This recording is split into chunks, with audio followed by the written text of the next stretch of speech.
People often think emotional maturity is something that comes with time, that if two people stay together long enough, they'll naturally learn how to love each other better. But relationships don't work that way. Time can deepen love. It can also deepen misunderstandings. Because emotional maturity isn't measured by how long you've loved someone. It's measured by what you choose to do when love becomes difficult, when communication feels uncomfortable, when fear quietly replaces trust, when differences begin to feel like distance. The truth is, most relationships don't fall apart because of one dramatic moment. They slowly drift apart through ordinary moments that seem too small to matter. Here are 5 lessons that quietly shape every healthy relationship. 1. Open and honest communication. Have you ever finished an argument without actually solving anything? She says, "I'm fine," but after that, she barely speaks for the rest of the day. You choose silence too, not because you have nothing to say, but because you're waiting for her to speak first. By the end of the night, the conversation is over, not because everything is okay, because both of you are exhausted from trying to guess what the other person is feeling. It's easy to believe, if she really loves me, she'll understand. Or, if I have to explain it, then maybe she never truly understood me. But that's where so many relationships quietly begin to drift apart. Distance rarely begins when love disappears. It begins when honesty does. When there are no answers, the mind creates its own. And unfortunately, fear usually writes a much darker story than reality ever would. Both people believe they're protecting themselves, yet all they're really doing is letting silence speak on their behalf. The strongest relationships aren't built by two people who can read each other's minds. They're built by two people who feel safe enough to tell the truth. Because sometimes, the only thing standing between two hearts is one conversation that never happened. 2. Respect boundaries and personal space. Imagine it's Saturday afternoon. She goes out to meet her friends. You stay home. Without thinking, you unlock your phone. You check whether she's online. You look at her story. You wonder who she's with. As the hours pass, your thoughts become louder than the silence. By the time she comes home, you're no longer excited to see her. You're ready to question her. It feels like concern, but is it really? Sometimes, the fear of being left behind disguises itself as love. We tell ourselves we're simply caring, yet deep down, what we're trying to protect isn't the relationship, it's our own sense of security. The more afraid we become of losing someone, the more tightly we try to hold on. But love has never grown stronger through control. Someone who stays because they feel trapped will eventually look for a way out. Someone who stays because they feel trusted will always have a reason to come back. Perhaps love isn't measured by always knowing where someone is. Perhaps it's measured by knowing they never have to question whether they're welcome when they return. 3. Accepting differences. Think about your last disagreement. You wanted to solve it immediately. She wanted time to calm down. The more you talked, the quieter she became. The quieter she became, the more convinced you were that she was avoiding the problem.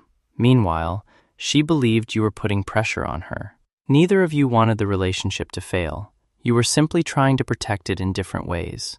One of the biggest mistakes we make in love is believing that our way of loving is the right way. But every person grows up with different experiences, different fears, different ways of expressing care. What comforts one person may overwhelm another. What feels like closeness to you may feel like pressure to someone else. Being different doesn't mean you're incompatible. It simply means two different worlds are learning how to meet in the middle. Maybe the most beautiful part of love isn't finding someone exactly like you. Maybe it's choosing someone wonderfully different and deciding they're still worth understanding. 4. Taking responsibility for your own happiness. Have you ever noticed how one delayed message can completely change your day? She tells you she's busy. The replies become shorter. Hours go by without hearing from her. Suddenly, you lose focus. Work no longer feels important. You don't feel like seeing your friends. Every few minutes you glance at your phone, hoping the screen will light up. It feels like you're simply missing someone you love. But sometimes, it's something deeper. Love is meant to add joy to your life, not become the only place where joy exists. When all of your happiness depends on one person, they slowly become responsible for emotions that were never theirs to carry. No matter how much someone loves you, they cannot become your entire world. Eventually, the relationship begins to feel less like a partnership and more like a responsibility. Emotionally mature people continue building a life that belongs to them. They still have goals, friendships, dreams, moments that make them smile, even when their partner isn't beside them. Not because they love any less, but because healthy love isn't about asking someone else to complete your life. It's about inviting them to share a life that's already growing. After all, the brightest sunlight can warm your day, but it was never meant to become your entire sky. 5. Learning to apologize and forgive. Have you ever noticed how some arguments never really end? The conversation is over. She apologizes. You tell her you've forgiven her. Life moves on. At least, that's what it looks like. Then weeks later, another disagreement happens, and somehow, the old mistake finds its way back into the room. Without realizing it, you're no longer arguing about today. You're arguing with yesterday. Many people believe forgiving someone means pretending nothing happened. It doesn't. Forgiveness doesn't erase the past. It simply refuses to let the past keep rewriting the present. The same is true for an apology. Real apologies aren't just words. They're a willingness to acknowledge that someone else's pain matters.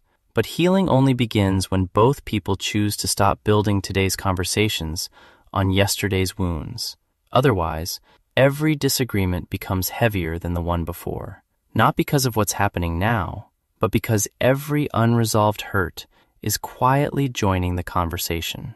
Strong relationships aren't built by people who never make mistakes. They're built by people who refuse to let old pain become the only language they speak to each other. Some scars never completely disappear, and that's okay. Healing was never about pretending the wound never existed. It's about reaching the point where touching the scar no longer makes it bleed. Maybe that's what emotional maturity in love really looks like.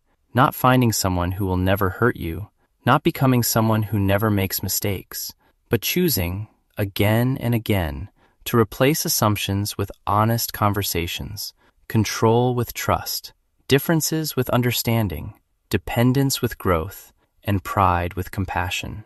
Because in the end, love isn't measured by how perfect two people are.